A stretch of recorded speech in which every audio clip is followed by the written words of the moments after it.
وم قسم خلق چې د الله بدی شي اسراف کوونکي المسرفون.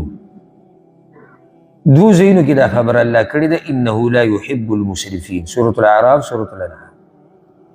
دا اسراف څه ته وایي؟ دا هم ګوره په اصل کې زیاتي کولو ته وایي. که وایي ګورې اسراف کله ګناه کولو سره او کله یو مباح شی دی په هغې کې زیاتې کولی، هر یو حرام دی. ګناهونو کې اسراف زیاتې کولی خو لږ ساعت مخکې مده اجرت ځان سره زیاتې کړي. ښه یو شی مباح دی الله حلال کړی په هغې کې زیاتې کړي، لکه پیسې لګول، په ځان به خرچه کې، په بچو به کې. خو الله رب العزت قرآن کې د مؤمنانو شان ذکر کړی چې دوی په منځ کې روان دي، نه بخل کوي او نه اسراف کوي. بخل د مؤمن صفت نه دی، اسراف کول د مؤمن صفت نه دی. نو د بعضو ته چې د اسراف ده وایي چې اسراف به نه کوي، نو دې سره دا بخیلان انتهایي خوشحاله شي. اکثر دې بیان کې یو بل ته سترګې زمونږ خبره وکړه چې ځان ښه ټیټ کړو. که چېرته میاشت کې مې یو 2 روپۍ لګولي چې هغه اوس 1.5 ته راواړو یا 1.5 روپۍ ته راواړو، هغوی ته مونږ وایو مه خوشحالېږه. دغه بل طرف ته وګوره، بخل هم صفت د مؤمن نه دی. نو کله چې موږ د بخل خبره وکړو نو هغه اسراف کولو والا خوشحاله شي، نه دواړه په غلطه دي. الله وایي نه به ځان د مرۍ نه نیسي او نه به لاس داسې کولاوی چې زیاتی شروع کړي. ډېر خلک په دې زیاتو کې واقع دي، په اسراف کې. بچي یو شي ته ضرورت دی، 3-4 راواله ډوډۍ کې، مثال کې په کیلو غوښه 2 کیلو غوښه باندې د کار کېږي، دی د ښځو بچي 100 کسان د یو نه ډېر راوړه. ښه بیا خرابېږي، ګزارو خیر د ګزار دي، خو راوړه زیاتې دي. جوړه جامه شتي ښه برابر ده، دغه هم خادۍ پکې شتي، د جمعې د ورځې پکې شتي، خو دی نه هر هفته روان دی او ځان له جامې جوړوي نه وي، دا اسراف دی. لکه شان پیزار او داسې پسې بیا ځه. الغرض هر قسمه اسراف په دې کې دننه هغه راغی. اتم قسم خلک چې د الله بدي شي هغه خوشحالي کوونکي.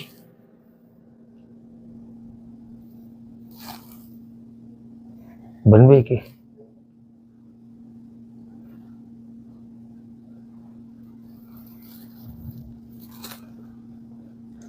الفرحون خوشحالي کوونکي. دا عجیبه ده او دا یو پر قرآن کې الله ذکر کړی ان الله لا يحب الفرحين. یاد ساتئ او د تفسیر واورئ. خوشحالي 2 قسمه ده. خوشحالي د شریعت په حدودو کې دننه د دین شریعت منع نه ده کړې. خوشحالي هغه چې انسان تکبر ته او زیاتي ته وباسي، د دې نه منع راغلې. او که سورة القصص کې موږ دغه ځای وګورو که نه، نو اصل کې دلته قصه د چا روانه ده؟ ذهن ته راځي د چا په قصه کې به دا خبره شي؟ د قارون. چا وویل دا خبره؟ بارک الله فیک. قارون خوشحالي په مال باندې سم خیال، هغه کومه خوشحالي وه؟ هغه تکبر والا خوشحالي وه. نو ځکه الله قوم ورته دا ویلي و لا تفرح. قارون دا خوشحالیانې مه کوه. نو داسې ورته نه ویلي قوم چې بلکل خوشحالېږم، خو دا کومه خوشحالي چې ته کوې که نه د لویۍ او د تکبر ده، او کومه خوشحالي چې تا د الله نه لرې کوي، دا خوشحالیانې مه کوه. د رب العالمین دا خوشحالي کوونکي نه دي.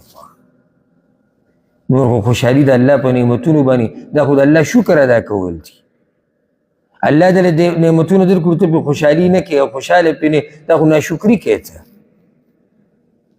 اخرنی به ذکر کو او دا سویم دی 9 چې یو سړی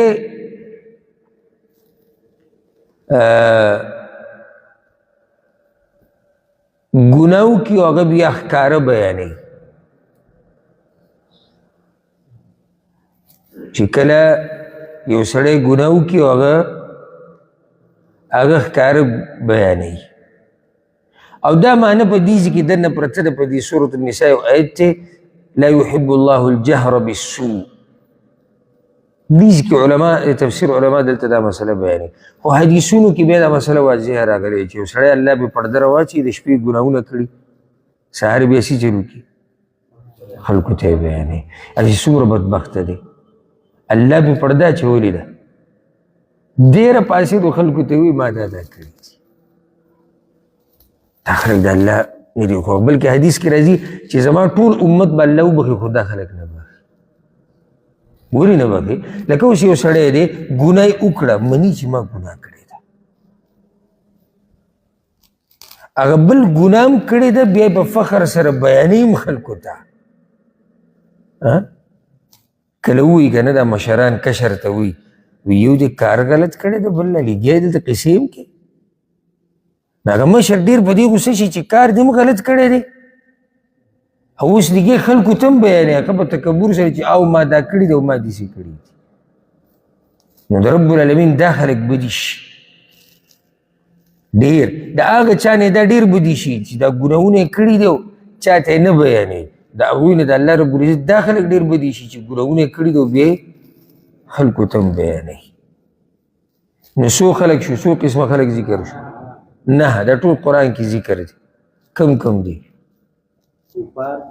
کافران، ظالمان،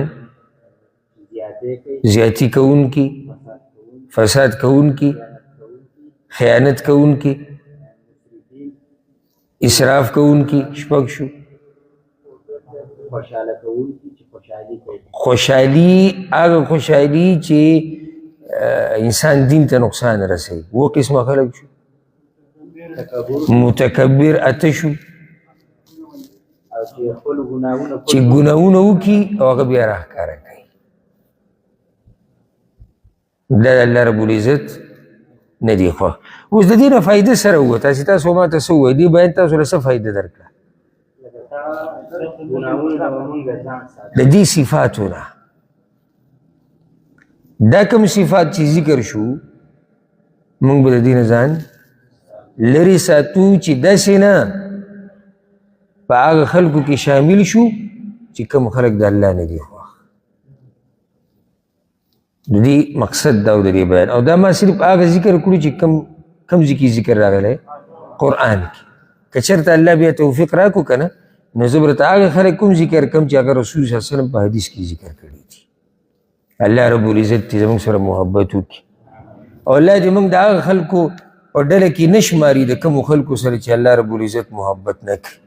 او الله دې موږ له د هر هغه کار د کولو او د هر هغه وینا د کولو توفیق راکړي کومه وینا او کوم کار چې د الله خوښ او د هغه کارونه او ویناګانو دې الله موږ لرې ساتي کوم کارونه او ویناګانې چې د الله ناخوښې دي.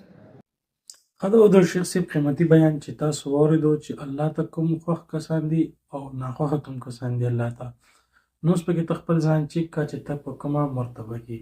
او له شیخ صاحب ډېر قیمتي او اهم بیان چې تاسو واورېدلو د دغه شان اهم او ضروري بیانونو دپاره تاسو موږ سره اوسئ، موږ فالو کوئ. ملاویږو په یو نیکسټ ټاپک کې په یو نیکسټ ویډیو سره. السلام علیکم ورحمة الله.